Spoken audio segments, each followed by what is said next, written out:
हमारे साथ है स्मृति मिश्रा जो हीरो होंडा सारेगामा विनर 2010। वो हमें बताएंगे कि उनके सिंगिंग करियर कैसा रहा और उनको इसमें क्या क्या चीज़ों का सामना करना पड़ा, कितना स्ट्रगल किया। We want to know. Musical journey मेरा बहुत अच्छा था जी टीवी सारेगामा के साथ 2010 में। तो ऑडिशन के टाइम थोड़ी मुश्किल होता है, हम लोगों ने बहुत पहले सुबह सुबह ऑडिशन देना पड़ता है।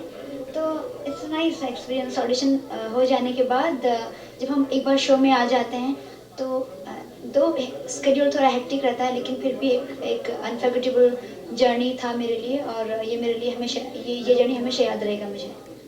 स्मृति, हम पूछना चाहते हैं कि आजकल होता कैसा है कि सिंगर तो काफ़ी स्ट्रगल करना पड़ता है, उन्हें अपनी आवाज़ साबित करने के लिए काफ़ी सारे मजबूत सिंगिंग मुकाबले करने पड़ते हैं, सभी से जीतना पड़ता है और कई बार थोड़ी निराशा भी हाथ लगती है, लेकिन फिर भी उसके बाद हिम्मत रखकर आगे बढ़ना पड़ता है। तो आपको भी कई ऐसे दौर आए होंगे जिसमें आपके साथ कंपटीशन में आपको सामने वाले के साथ गाना होगा, ऐसे दौर में कैसा फील करते हैं? जी, पहली बात तो मैं ये कहना चाहती हूँ कि मुझे बिल्कुल भी कोई मतलब ऐसी इनसिक्योरिटीज़ ये नहीं लगता। मैं स्ट्रगल करती हूँ सिर्फ अपने आप को एक एस्टेब्लिश करने के लिए।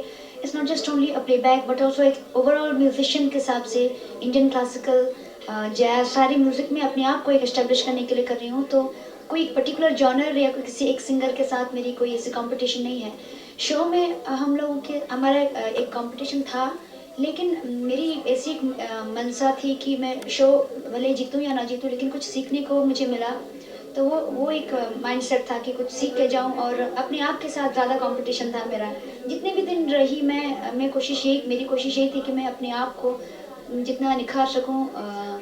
तो मेरी कोशिश वही थी, तो मैं वही किया वहाँ पर। स्मृति, हम पूछना चाहेंगे कि आज तक आपने कितनी भाषाओं में गाने गाए? जी नहीं, मैंने इतनी ज़्यादा मैं खुद ओडिया हूँ, तो ओडिया में मैंने काफ़ी सारे गाने गाए हैं। तो नेपाल में भी मैंने गाए हैं। अभी हिंदी मेन स्ट्रीम में मैंने कोई नई ऐसे गाने अभी तक मुझे अपॉर्चुनिटीज़ मिली नहीं है, लेकिन थोड़ी प्रोसेसिंग है, शायद कुछ दिनों में आप ज़रूर सुनने को मिलेगा आपको। अगर हम बॉलीवुड से कहेंगे तो आपका फेवरेट गीत कौन सा होगा? मेरे बॉलीवुड में बहुत सारे फेवरेट गाने हैं, एक को चुनना मुश्किल है। मैं लता जी की बहुत बड़ी फ़ैन हूँ, तो लता जी के सारे गाने मुझे बहुत अच्छे लगते हैं, और शंकर महादेवन मुझे बहुत पसंद है। तो 15 अगस्त हम इंडिपेंडेंस डे का सेलिब्रेशन यहाँ कर रहे हैं, तो आप हमें आज़ादी के इंडिपेंडेंस डे के रिलेटेड कोई गाना, आज़ादी के रिलेटेड कोई गाना यहाँ गाकर सुनाएं। जी बिल्कुल। हम्म, मैं मन्ना डे जी के गाने गाना चाहूँगी, 2 लाइन सुनाना चाहती हूँ। है मेरे प्यारे वतन, है मेरे बिछड़े चमन, तुझ पे दिल कुर्बान, तू ही मेरी आरज़ू, तू ही मेरी आबरू, तू ही मेरी जान। शुक्रिया। शुक्रिया। और हमारे साथ इंडिपेंडेंस डे के सेलिब्रेशन